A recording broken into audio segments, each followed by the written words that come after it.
Hello everyone, my name is Micaela from Word of Faith Christian Center, and I have a question to ask you today. And that question is, how many things distract you during the day? Now, I'm one of those people that get distracted quite easily, so I will be having a conversation with you and all of a sudden I'm thinking of this and my mind goes there. So that's just in myself, I have a distraction.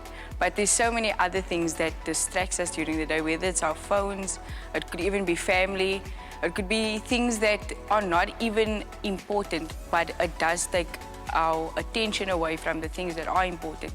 And one of the most important things we should be focusing on during the day is Jesus. And I want to share a story with you, and it comes from Genesis 35, when Jacob was busy returning to Israel.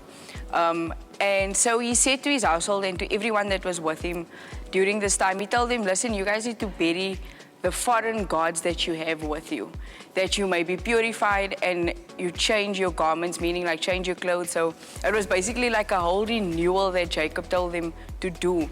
And so they were instructed to bury their gods, and then God came, so the real God, big God, came and he destroyed the whole area so that they will never ever return back to those foreign gods that they buried.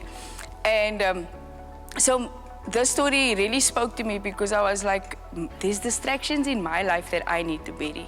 There's some stuff that I have to get rid of, that God actually needs to destroy so that I never go back to it.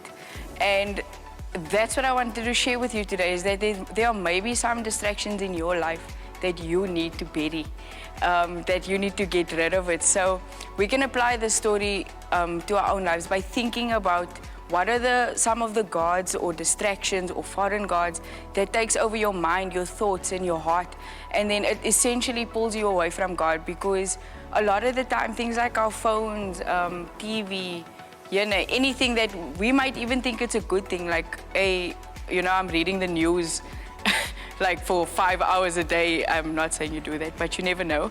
And that could be something that's actually pulling you away, even though you think it's a good thing. And so you spend 5 hours doing that, but you spend like 5 minutes with God or in His presence. And so one of the significant things that Jacob says in the story, and you can go and read it for yourself, where it says that Jacob tells them to bury their gods and they must go and build an altar unto God. And I thought this was so powerful, because we should be doing the same. So once we've buried our gods, our foreign gods, gotten rid of the stuff that distracts us, then we have to build up an altar to God. Spend time in His Word, spend time in prayer, building your altar, your worship to Him, so that once you get rid of that stuff, you're filling yourself with Christ and you are building yourself up in the Spirit. So with all this being said, let's not get distracted. So switch this video off, spend time with God right now, and have an awesome day. God bless.